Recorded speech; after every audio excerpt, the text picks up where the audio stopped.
साथियों नमस्कार।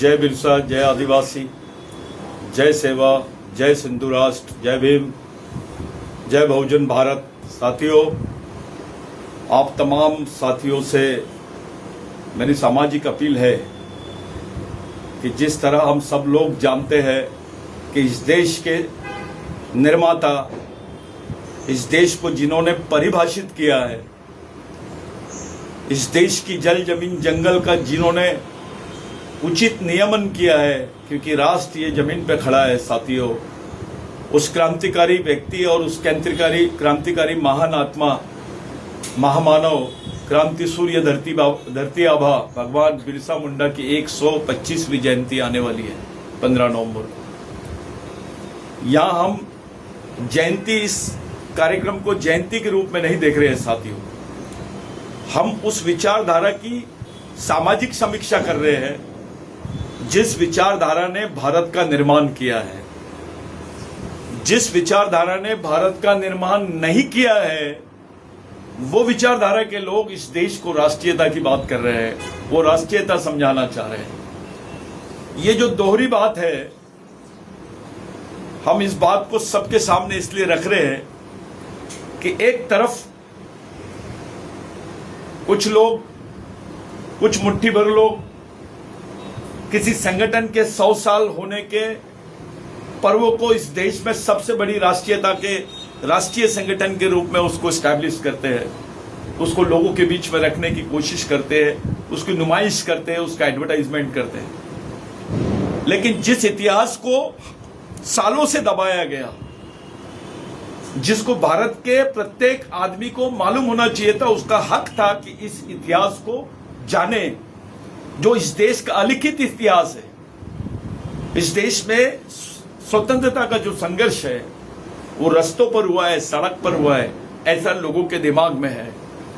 लेकिन साथियों, इससे बड़ा संघर्ष जल जमीन और जंगली बेल्ट में, ग्रामीण क्षेत्रों में, जंगल जैसे वनी क्षेत्रों में वो जो संघर्ष हुआ है, उस संघर्ष के जो नोंद है, उसका जो संदर्भ है, आज के भारत के इतिहास में दिखाई नहीं देता है। जब हम उसकी निष्पक्ष स्टडी करते हैं, उसका निष्पक्ष अध्ययन करते हैं, तब हमको समझ में आता है कि भारत का 70% जो लड़ाई है भारत की स्वतंत्रता की, वो 70% लड़ाई ग्रामीण क्षेत्र में हुई है, और वो लड़ाई सशस्त्र संघर्ष के रूप में हुई है। लाखों लोगों ने अपनी जान गंवाई है, और उन लाखों लोगों ने जो जान गंवाई है, उसका छोटा छोटा अंश भारत के इतिहास में रखा गया है, जिसको महत्व नहीं दिया गया है। भारत एक ऐसा भारत जिसका लोगों, जिसके हाथ में कलम था, उसने अपनी सुविधा के हिसाब से अपने लोगों के लिए इस देश का इतिहास लिख डाला। लेकिन जिनके हाथ में कलम नहीं थी, जिनके हाथ में व्यवस्था नहीं थी, जो लोग निरंतर संघर्ष कर रहे थे, अपनी जानों की आहुति दे रहे थे इस देश के लिए, इस जमीन के लिए, इस जंगल के लिए, वो लोगों का इतिहास भारत में नहीं लिखा गया। उसके साथ निष्पक्षता नहीं हुई, उसके साथ बहुत बड़ा अन्याय हुआ है। उस इतिहास का सबसे महत्वपूर्ण और आखिरी अध्याय यानी भगवान बिरसा मुंडा का इतिहास है। भगवान बिरसा मुंडा उन तमाम शहीदों के विचारों का प्रतिनिधित्व करते हुए नजर आते हैं, जिन्होंने इस देश के लिए अपनी जान कुर्बान कर दी, चाहे वो बहुजन समाज से हो, चाहे वो दलित समाज से हो, चाहे वो अल्पसंख्यक समाज से हो, चाहे वो मजदूर हो, किसान हो, गरीब हो, उन तमाम लोगों की लड़ाई का जो प्रतिबिंब है वो भगवान बिरसा मुंडा के विचारों में दिखाई देता है। और उसी प्रतिबिंब को देखने के लिए आपको भारत के तमाम शहीदों द्वारा किया गया जो संघर्ष है, और उसके पीछे जो मूल विचारधारा थी, जिसको बिरसावाद कहा जाता है, उस बिरसावाद को समझने की जरूरत है। और उसी दिशा में हम लोग, क्योंकि हम कमजोर वर्ग से आते हैं, हमारे पास साधन नहीं है, हमारे पास मीडिया नहीं है, हम भगवान बिरसा मुंडा के साथ उन तमाम शहीदों का इतिहास बताना चाहते हैं, उसको याद दिलाना चाहते हैं भारत के प्रत्येक नागरिक को कि इस देश की वास्तविक लड़ाई क्या थी। इस देश का राजनीतिक संघर्ष और इस देश का सामाजिक सांस्कृतिक अधिकारों का संघर्ष जो है, उसमें जमीन आसमान का फर्क है। जो बुनियादी लड़ाई थी वो सांस्कृतिक सामाजिक संघर्ष यानी अधिकारों के संघर्ष की लड़ाई थी, जो आपके पारंपरिक अधिकारों को जमीन पर, जंगल पर और जल पर दर्शाता है, उसको परिभाषित करता है। उन अधिकारों को पाने के लिए, उस अधिकारों के लिए जो संघर्ष किया गया है, उस संघर्ष का इतिहास भारत के लोगों को नहीं मालूम। भगवान बिरसा मुंडा की 125वीं जयंती के उपलक्ष्य में भारत के 125 जिलों में सर्वसामान्य लोगों को साथ में लेकर, प्रत्येक धर्म संप्रदाय और संस्कृति के लोगों को साथ में लेकर, तमाम जनजाति साथियों को यानी पूरे मूलवासी आदिवासियों को साथ में लेकर इस कार्यक्रम को हम पूरे देश में चलाना चाहते हैं। साथियों, यह कार्यक्रम टीवी में भले ही ना दिखे, लेकिन लोगों के दिमाग में नजर आना चाहिए। यह कार्यक्रम का प्रचार भले ही ना हो, लेकिन जमीनी स्तर पे इसकी चर्चा जरूर होनी चाहिए कि इस देश को वास्तविकता में संघर्ष करके आजादी दिलाने में किनका कितना बड़ा सहभाग है। जिन्होंने उंगलियां नहीं कटाई, जिनका इस देश के राष्ट्रीय स्वतंत्रता के संघर्ष में थोड़ा भी योगदान नहीं था, वो राष्ट्रीयता की परिभाषा समझाने लग गए हैं। वो भगवान बिरसा मुंडा को, भगवान टंट्या भील को, भगवान बाबूराव शर्मा के को, भगवान राघोजी भांगरे को, भगवान तिलका मांझी को, भगवान गुंडाधुर को, भगवान शंकर शाह रघुनाथ शाह को, भगवान अवंतीबाई लोधी को इतिहास नहीं समझा सकते, आईना नहीं दिखा सकते। उनके इतिहास को झूठा रचा गया है। भगवान बिरसा मुंडा ने बोला था, जात और धर्म मानव मोक्ष और मानव मुक्ति के लिए सबसे बड़ी बाधा है। जो व्यक्ति धर्म और जात का सहारा लेता है, वो अपूर्ण मानवतावादी जीवन जीता है। संपूर्ण मानवतावादी जीवन जीने के लिए आपको सांस्कृतिक सामाजिक जीवन ही जीना पड़ेगा।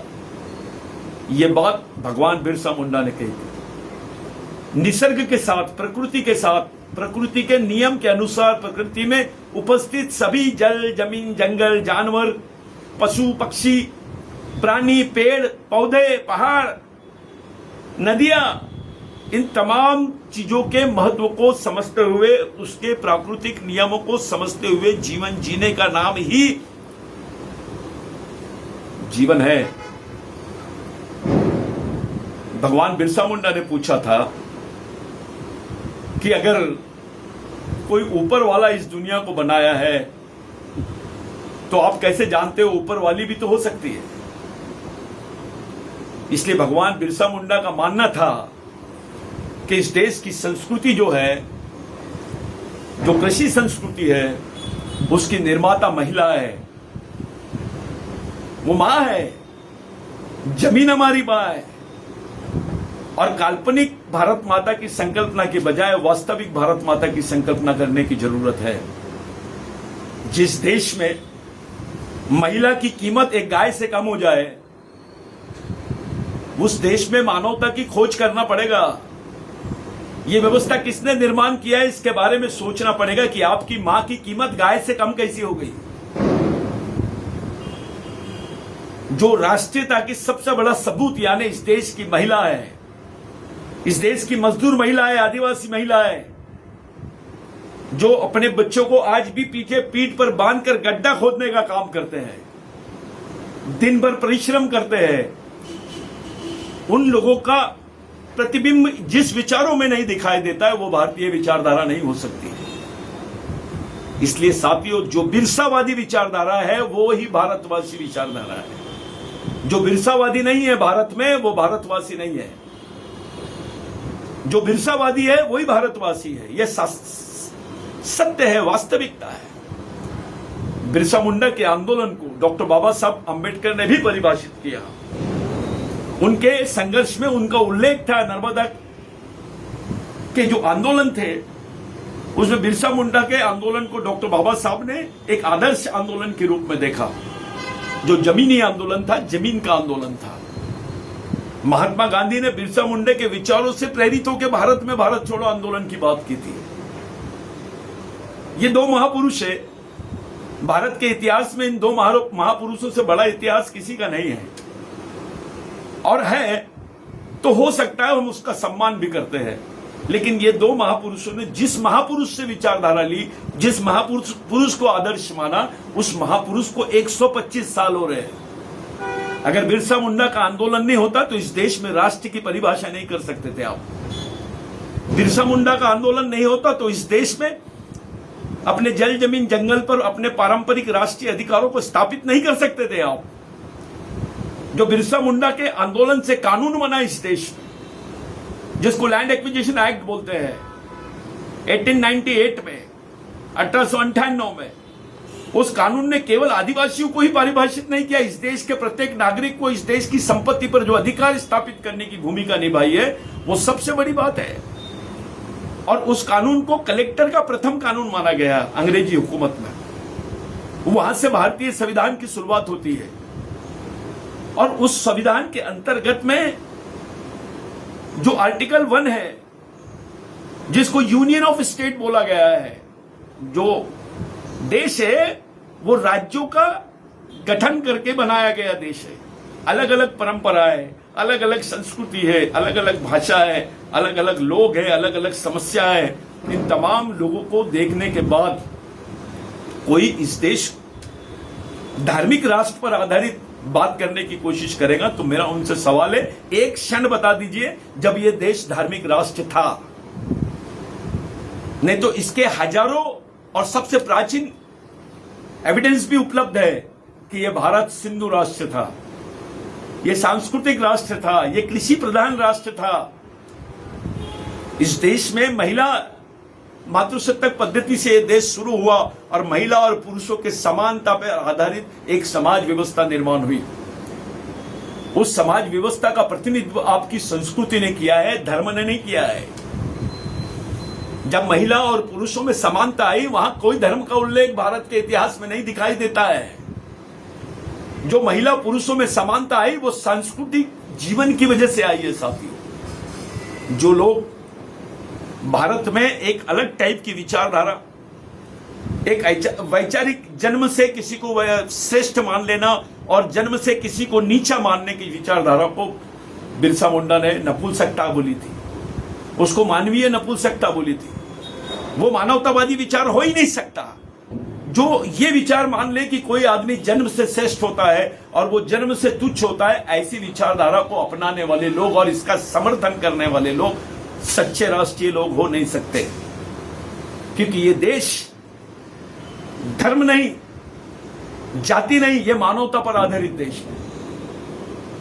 ये धर्मनिरपेक्ष देश भी है, ये समाजवादी देश भी है, ये लोकतांत्रिक देश भी है।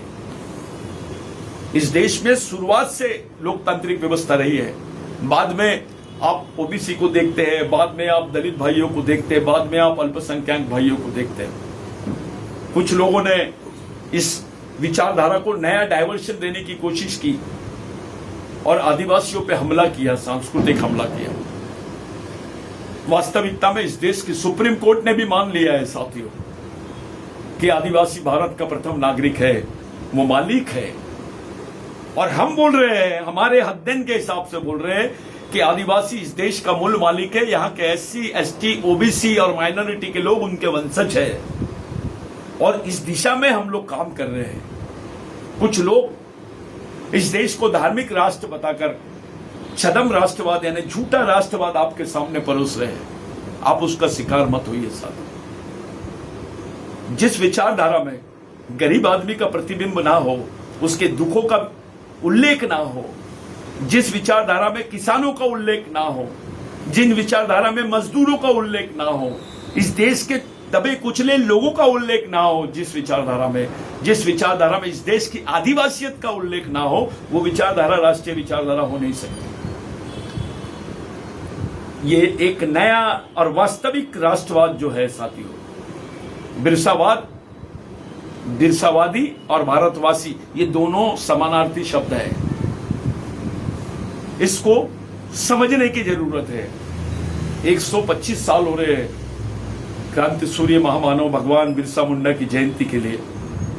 हम लोगों ने मिशन के मार्फत, मिशन सिंधु भारत के मार्फत, मिशन बिरसा मुंडा के, मिशन बिरसा ब्रिगेड के मार्फत, मिशन मध्य भारत के मार्फत, मिशन प्राचीन भारत के मार्फत और तमाम साथी जो इस देश के अपने आप को नागरिक समझते हैं, चाहे वो किसी भी धर्म जाति का हो, उसको समानता में लेकर, उसको सांस्कृतिक समानता के आधार पर हम लोग साथ में लेकर जो वास्तविकता है मानवता के लिए, जो आवश्यक चीजें हैं, जो भारतीयता के लिए जो आवश्यक चीजें हैं, उन बातों पर ध्यान केंद्रित करके एक नए सांस्कृतिक समाज का निर्माण करने की बात कर रहे हैं हम साथियों।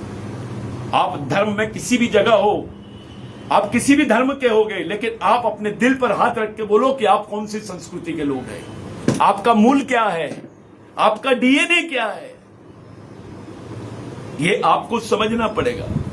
और जब आप अपने मूल को खोजने की तरफ जाते हो, जब अपने वास्तविकता को समझने की तरफ जाते हो और गहराई में जाते हो, तो आपको आपके तरफ एक ही उम्मीद की किरण दिखती है, वो है आदिवासी संस्कृति और आदिवासी आदमी।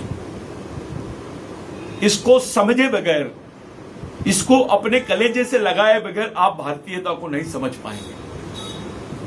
अधूरी है आदिवासियों के बगैर भारतीयता, राष्ट्रीयता अधूरी है। और जो लोग आदिवासी मुक्त भारत की संकल्पना खड़ी कर रहे हैं, उनका प्रोग्राम आदिवासी मुक्त भारत का है और ऊपर से धार्मिक राष्ट्र की बात कर रहे हैं, ऐसे लोगों के मन में इस देश के गरीब, शोषित, पीड़ित, दुखी लोगों के लिए दर्द है क्या, इसके बाद परीक्षण कर लीजिए। केवल आपको आंखों में पट्टी बांध के किसी की बात को ना सुने, आप एक वास्तविकता की तरफ, वास्तविक भारत की तरफ आपको चलना है साथियों। और इसी लड़ाई की शुरुआत, इसी संघर्ष की शुरुआत, इसी जन जागरण की शुरुआत हम लोग सिवनी से कर रहे हैं। आने वाले 26 तारीख को इसकी एक शुरुआत कर रहे हैं। छोटे मोटे दौर पर एक गरीब तबका होने की वजह से हमारी पहुंच बहुत लिमिटेड है, लेकिन आपको अपने घर से बाहर निकलना है। जिस समाज में आप पैदा हुए, जिस समाज के प्रति, जिस संस्कृति के प्रति आप अपने आप को उत्तरदायी समझते हैं, उसमें आपका तन मन धन से सहयोग होना बहुत जरूरी है। आप सपरिवार इस कार्यक्रम में जरूर आइए। ये मध्य भारत का प्रोग्राम है, ये मध्य भारत पर शुरुआती प्रोग्राम है साथियों। 125 जिलों में इस कार्यक्रम का नियोजन हम लोगों ने किया है। हम लोगों को बताना चाहते हैं कि बिरसावाद क्या है, बिरसावाद किसको बोलते हैं, भारत का मूल संघर्ष क्या था, भारत की आजादी क्या थी, कौन सा संघर्ष भारत का मूल संघर्ष था, कौन सी लड़ाई किन लोगों ने लड़ी और कितना त्याग किया है, इस पर चर्चा होना बहुत जरूरी है। क्योंकि साथियों 1950 से लेकर 125 तक हम 75 साल के राष्ट्रीय जीवन को जी चुके हैं और 50 साल उसमें ऐड कर लीजिए, 125 साल के बिरसावादी राष्ट्रीय जीवन को जीने की तरफ जा रहे हैं, जिसमें तमाम महापुरुषों के विचार और उनके संघर्ष का उल्लेख आता है। परम पूज्य डॉक्टर बाबा साहब अम्बेडकर, महात्मा गांधी जी, आपके तमाम शहीद भगत सिंह, तमाम लोग, जितने लोगों ने इस देश के लिए अपनी कुर्बानी की है, उन तमाम लोग, चाहे फिर भगवान टंट्या भील की बात हो, राघोजी भांगरे की बात हो, भगवान शंकर शाह रघुनाथ शाह की बात हो, भगवान बाबूराव शर्माके की बात हो, गुंडाधुर की बात हो, वीर नारायण की बात हो, इन तमाम महापुरुषों की विचारधारा और इनके संघर्ष के पार्श्वभूमि को समझे बगैर आप इस देश की राष्ट्रीयता को नहीं समझ सकते साथियों। देश का संविधान उस राष्ट्रीय संघर्ष को ध्यान केंद्रित करके ही बनाया गया है। विश्व के किसी संविधान में इस बात का उल्लेख और विशेष प्रावधान नहीं है जो भारत के संविधान में है। जो 5वीं अनुसूची के प्रावधान है आदिवासियों के लिए, जो 6वीं अनुसूची के प्रावधान है आदिवासियों के लिए, जो उनके लिए उस क्षेत्र में और उनके लिए स्पेशल अनअमेंडेबल आर्टिकल है 13(3) का 13(3)(c) कि इनके पारंपरिक चीजों को, इनकी प्रथा, रूढ़ी प्रथा, इसके लिए एक सेपरेट लॉ जिसको बोला गया, जिसको एक अलग मान्यता दी गई है, जिसको सांस्कृतिक मान्यता दी गई है, हमको शर्म आती है, हमको दुख होता है कि उसका उल्लेख इस देश के जनगणना के कॉलम में नहीं है। अभी भारत सरकार ने यूसीसी जिसको बोलते हैं यूनिफॉर्म सिविल कोड, समान नागरिक संहिता, उस पूरी बिल से आदिवासियों को बाहर रखा है। उसका मुख्य कारण यही है कि इसके लिए एक विशेष प्रावधान भारतीय संविधान में किया गया है। अगर उसके लिए विशेष प्रावधान है तो उसके लिए आपकी जनगणना में विशेष कॉलम क्यों नहीं है? आप क्यों दबा रहे हो उस बात को? आप आदिवासी क्षेत्रों में उनके जल, जमीन, जंगल को क्यों लूट रहे हो? किसकी अनुमति से लूट रहे हो? क्या राष्ट्र, ऐसा राष्ट्र जो निजी पूंजीपतियों को, सरकारों को, जो लोग कॉर्पोरेट्स बोला जाएगा जिनको, उन तमाम लोगों को खुली छूट देता है आदिवासियों के जल जमीन को लूटने का, सिर्फ और सिर्फ विकास के नाम पर? विकास के नाम पर आप इस देश का जो हेरिटेज है, इस देश का जो मूल है, इसके जो रूट्स है, उसको समाप्त करने की दिशा में आप काम कर रहे हैं। एक तरफ विकास की बात और दूसरी तरफ इस देश के वास्तविक भारतीय सांस्कृतिक, सामाजिक संस्कृति को नष्ट करने की बात, विनाश, उसका विनाश। ये दोनों पैरेलल जो प्रोग्राम चल रहे हैं साथियों, इसको समझने की जरूरत है। आदिवासी कभी गैर लोकतांत्रिक नहीं रहा है। वो शुरू से इस देश में उसका जीवन लोकतांत्रिक आदर्शों पर आधारित है, उसकी संस्कृति भी लोकतांत्रिक आदर्शों पर आधारित है। मैं तमाम युवा साथियों से, विद्यार्थियों से, जिम्मेदार नागरिकों से, चाहे आप किसी भी संगठन, किसी भी पार्टी या कहीं पर भी आप काम करते हो, आपसे विनती करता हूं कि इन शहीदों को, जो वास्तविक सरदार है इस देश के, जो वास्तविक शहीद है इस देश के, जिन्होंने वास्तविक रूप से अपना तन और अपना जीवन पूरा कुर्बान कर दिया है देश के लिए, वो केवल एक विशिष्ट समाज के नहीं, वो पूरे राष्ट्र के धरोहर है। उनकी विचारधारा और इतिहास को समझने की तरफ हमारा दृष्टिकोण जाना चाहिए। इसी उद्देश्य, उस वैचारिक बिरसावाद की समीक्षा, सामाजिक समीक्षा करने के उद्देश्य, और उस दिन मिशन का स्थापना दिवस है। यह मिशन केवल आदिवासियों का नहीं है, ये मिशन पर अधिकार दलित भाइयों का भी उतना ही है, बौद्ध भाइयों का भी उतना ही है, ओबीसी भाइयों का, बहुजन भाइयों का भी उतना ही है, उतना ही अधिकार इस पर अल्पसंख्यक भाइयों का भी है। ये आंदोलन इस देश की मूल धरोहर है, क्योंकि आप जब अपने रूट्स देखने जाओगे, आपको लोग धर्म समझाएंगे। आप अपने मन पर हाथ रखिए, दिल पर हाथ रखिए और पूछिए आपकी संस्कृति क्या है, आप किस मूल से हो इस देश में। इस बात को समझने की तरफ अगर आप जाते हो तो निष्पक्ष रूप से आपका ध्यान मानवतावादी आधार पे, अगर आप निष्पक्ष इसका एनालिसिस करोगे तो आपका ध्यान आदिवासी संस्कृति की तरफ जा रहा है, और साथियों उसे ही खत्म करने की साजिश चल रही है।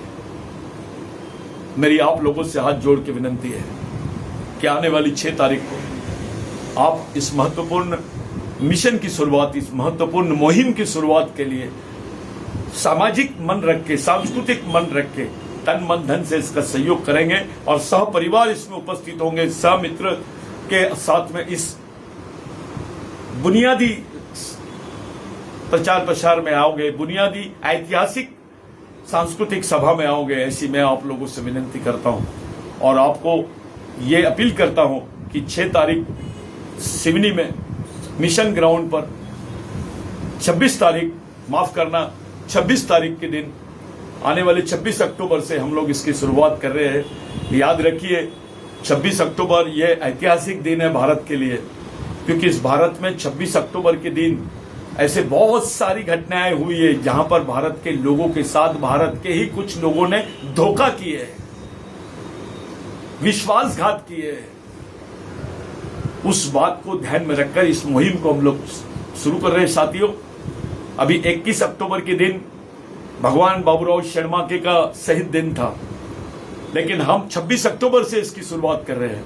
मैं तमाम साथियों से विनती करता हूं, अपने अपने क्षेत्र में, अपने अपने जिले में, अपने अपने गांव में अपने अपने लोगों के बीच में इन बात को रखो, उस इतिहास को सामने लाओ, क्योंकि इस देश को देश बनाने वाले विचारधारा के 125वीं जयंती है, विचारधारा की जयंती है। याद रखो, भगवान बिरसा मुंडा ने बोला था कि व्यक्ति मर सकता है, विचारधारा नहीं मरती है।